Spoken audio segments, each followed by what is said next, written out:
Yes, good afternoon to you. And at this hour, we are standing at the Simonstown Naval Base. Of course, this is from where the submarine, the SAS Manthatisi, had launched en route to Cape Town, of course, when the disaster struck late yesterday afternoon. And we do expect members of the SANDF and Navy to conduct that media briefing. It was set down, scheduled for 4 o'clock. They have informed us that there is a delay at the moment, so we expect that briefing to get underway very shortly. But I can tell you at this hour that the names of the 3 submariners who had succumbed in this incident have been released, and they've been identified. And if I can just refer to the document, the media release sent out by the SANDF, of course, the names of the submariners: Lieutenant Commander Gillian Elizabeth Hector. She, of course, the first female in Africa to navigate a submarine, as well as Master Warrant Officer William Masela Matipa, coxswain, and Warrant Officer Class 1 let me repeat that again, Mokwapa Lucas Mujela. He was a coxswain under training. Of course, those names of the 3 deceased have been released. We are awaiting, of course, more information on the conditions of the injured personnel. We know, as far as everybody else at this point in time, that they have been hospitalized and are receiving treatment. And of course, just arriving here a short while ago, I can tell you that we did see some personnel obviously still in shock and grief following what had transpired to their colleagues. Of course, we are not at this moment allowed to reflect or to show visuals of the vessel in question, but we are indeed awaiting that media briefing. You correctly said there earlier that in a statement, the President, who's also the Commander-in-Chief of South Africa's Armed Forces, having sent his condolences to those bereaved families and also wishing a speedy and full recovery after what was indeed a traumatic event for the colleagues of those 3 deceased. And also a statement released earlier by the South African National Defence Union saying that they indeed are sympathizing at this moment in time, and also just a reminder to the public to then be cognizant and be aware of the extreme circumstances that members of the armed forces, the kind of risks they put themselves at in the service and defense of the country. And of course, as we await that media briefing at this moment, I can tell you that there are a few staff members who I'm sure will also be attending this briefing. We haven't got clarity yet with regards to who exactly will be addressing us, but we'll bring you up to speed when that media briefing takes place here a little later on this afternoon.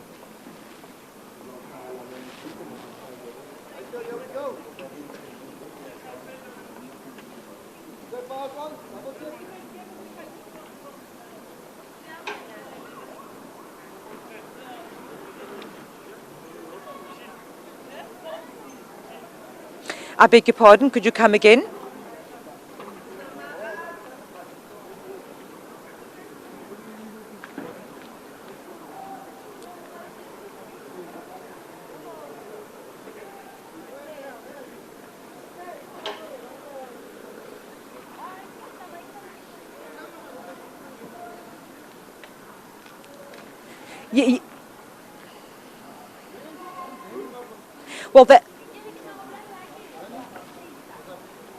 Well, that indeed is a question that we will be bringing to the authorities here.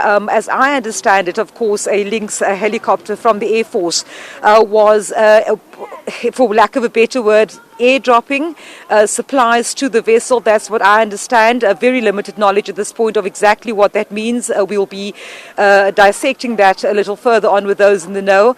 And of course, what we do know is that due to high swells and high waves, the personnel who were on the deck of the submarine, SAS Manthatisi at the time, were then swept off. And of course, that operation immediately halted and a rescue operation then ensued. Of course, we do know what had then transpired. There were civilian as well as other agencies, rescue agencies, including the NSRI, EMS, City of Cape Town Fire and Rescue Services, the Air Force. I mean, there was just a host of emergency response personnel on the scene assisting to make sure that that rescue operation got underway. But with regards to your question on exactly what this vertical transfer was, we'll be sure to find out the circumstances, what it was, the circumstances that led to the incident. We also understand that the submarine may have been en route to Table Bay Harbour. We do know that this coming weekend there is a South African Navy festival due to be taking place, and usually what happens at events like that is that various vessels are opened to members of the public for a certain time to have a very rare look at what happens inside South Africa's fleet. Not quite certain at this point whether that is the case in the event of the submarine. These are all questions that we would like to ask and pose to those in the know when that briefing does get underway.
That is transferring of personnel equipment from a helicopter into a submarine or a vessel.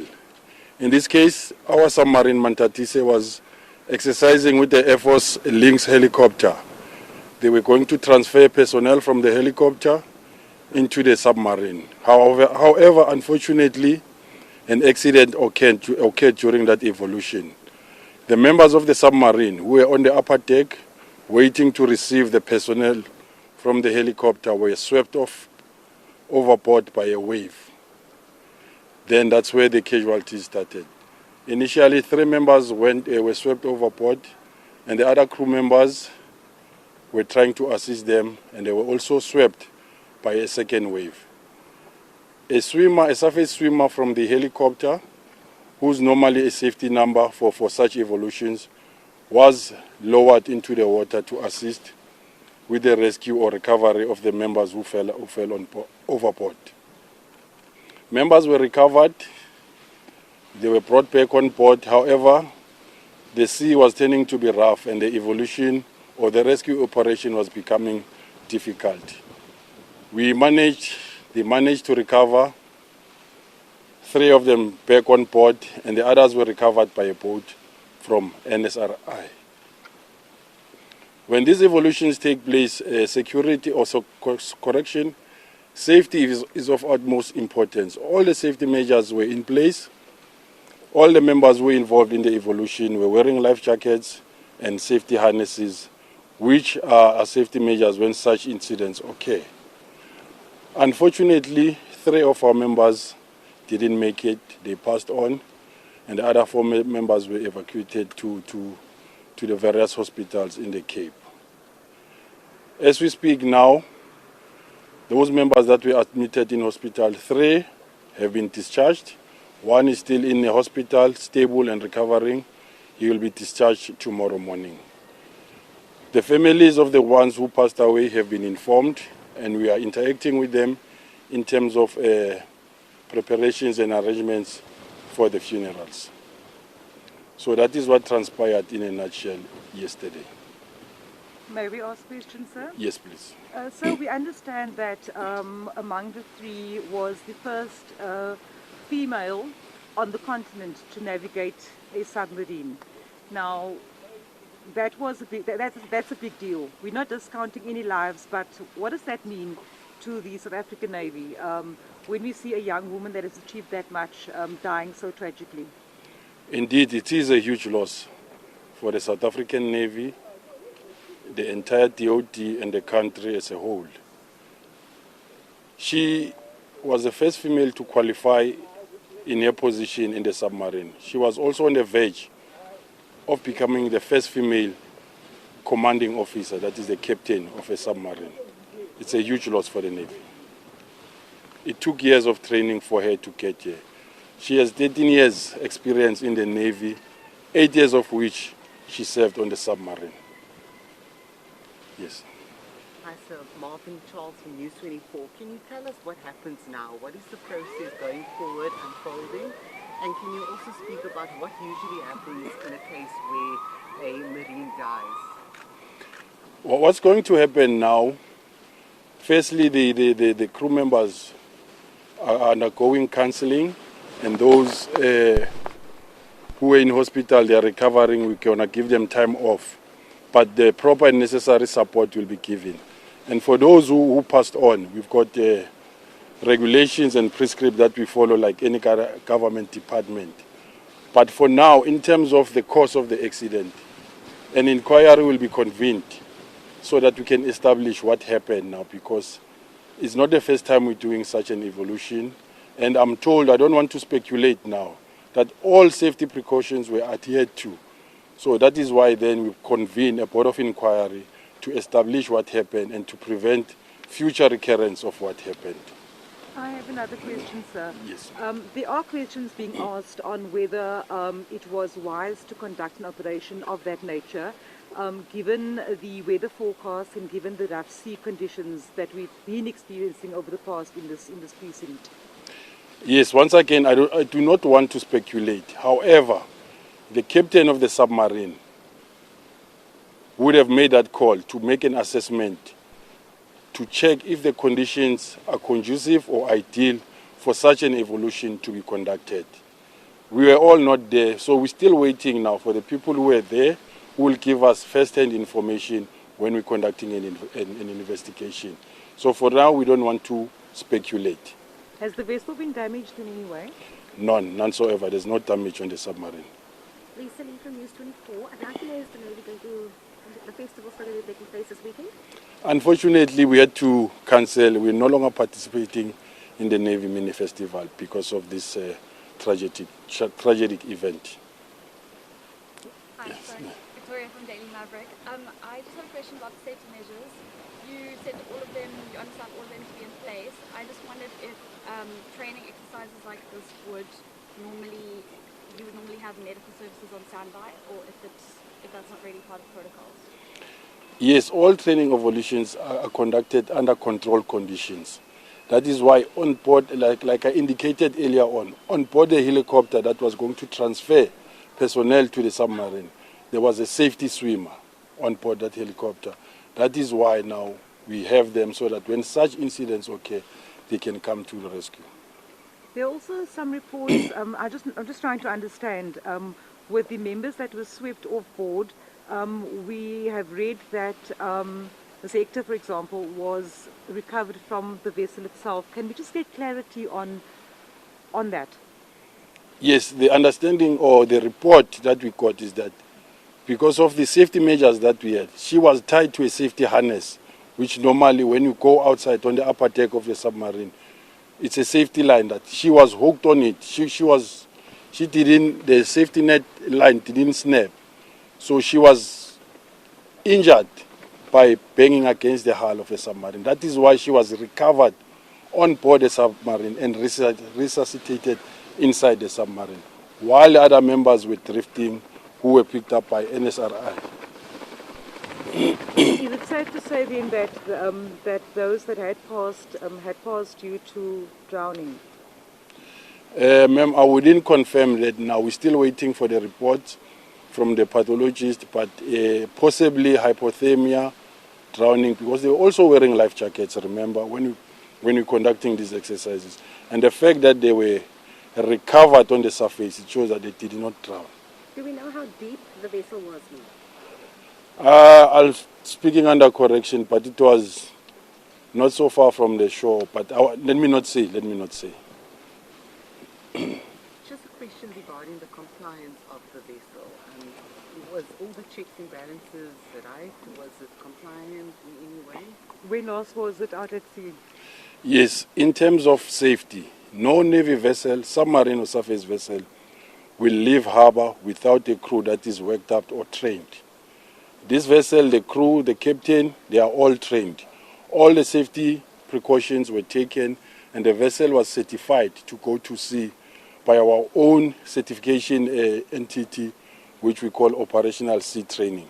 So when it comes to safety, South Africa owns submarines which are one that at last, it means that they have to meet certain specifications. We do not compromise on that. So we are part of organizations around the world about submarine safety. So we get endorsement from those organizations that we can operate our submarines. How many sea miles, I don't know if that's what it's called, or time at sea has the SAS Manthatisi had from inception till now? I cannot say that from the top of my head. Remember, this is the first one that when we bought the submarines that arrived in 2003. So she's the first one of the class and the oldest, so she's been at sea for a long time. And the crews we had experienced crewmen on board. It's unfortunate that some of them are the ones that passed on.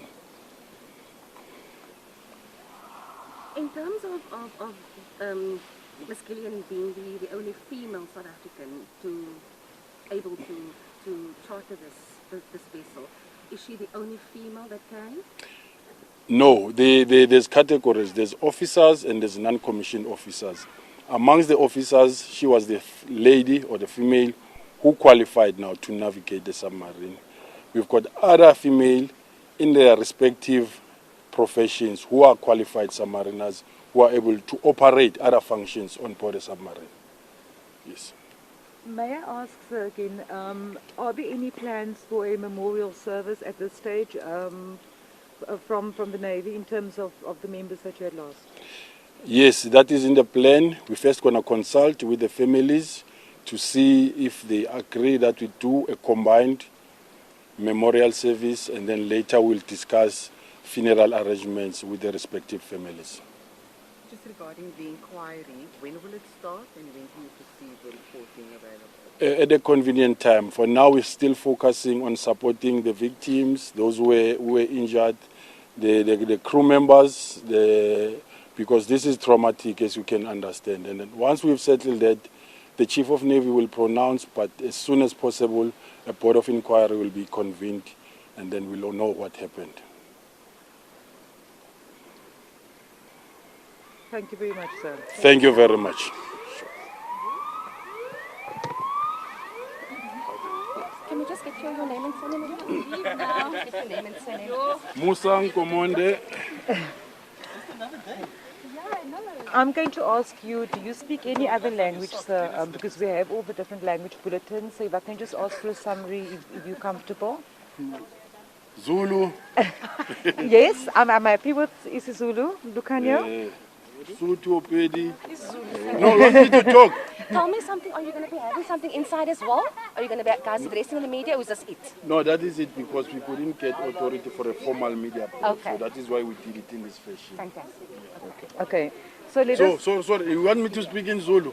whichever languages you feel comfortable, sir. It's going to be difficult. Yeah, let's rather leave it in English. We don't want to mess it up. I understand completely. Thank you very